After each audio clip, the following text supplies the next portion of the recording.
Hello thespians, so here's the thing again, I've had another hell of a busy week, mainly involving shooting zombies in my university with weapons such as these, because I'm in the middle of a rather intense game of humans vs zombies. As well as that, I've actually been working, because that's what we apparently do in university, we do actual work. So I haven't really had a chance to edit, do anything. Burning sun. So I'm going to be doing one of these lazy vlog styles again. Lighting everywhere in my house is awful. So that's all right here. I might stay in the kitchen. I'm going to stay in the kitchen. So the question was, what country would we live in if we could live in a country taking only theatre into... Why am I talking like Tobuscus?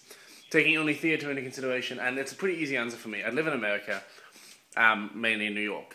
The secondary answer probably is I live in Edinburgh for the Fringe Festival, because I really like the Edinburgh Fringe Festival.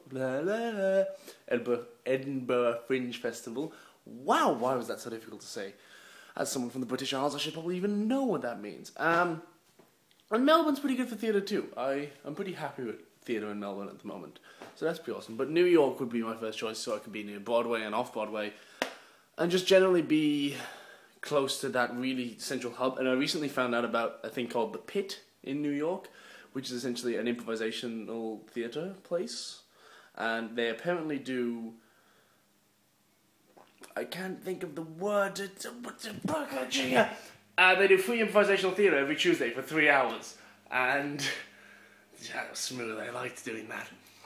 They do free improvisational theatre and they just run it on Tuesdays, and you can just go and sit down and watch improv theatre. And I love improv theatre because I think there's some absolute gems of stuff can come out in that kind of theatre. So New York, definitely. In non-question theme related news, I mentioned I had a couple of auditions recently. So I auditioned for Chicago at my local theatre company. I didn't get in because I can't sing or dance. But there we go. I tried and I'll continue to try. And I also auditioned to go to Disneyland, which was an intriguing audition because they told us it was a movement audition, and as someone who's done a lot of movement theatre, I figured that movement audition essentially meant that it would be that kind of movement audition where we would be assessed on flexibility or ability to respond to certain stimuli. It turns out movement audition means that it's a dance audition, and as we just previously stated, I can't dance. So that didn't go too well either. Other than that, university with my performing arts course is awesome. I'm currently working with a guy called Robert Reed, who is an Australian theatre director and writer.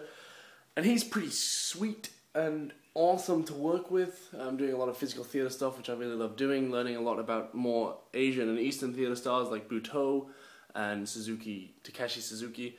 I can't remember the name exactly, but it essentially means doing really intense stuff while being militaristic and saying lines and other cool things like that. But in answer to the question, see you all next week, and I will live in New York, New York.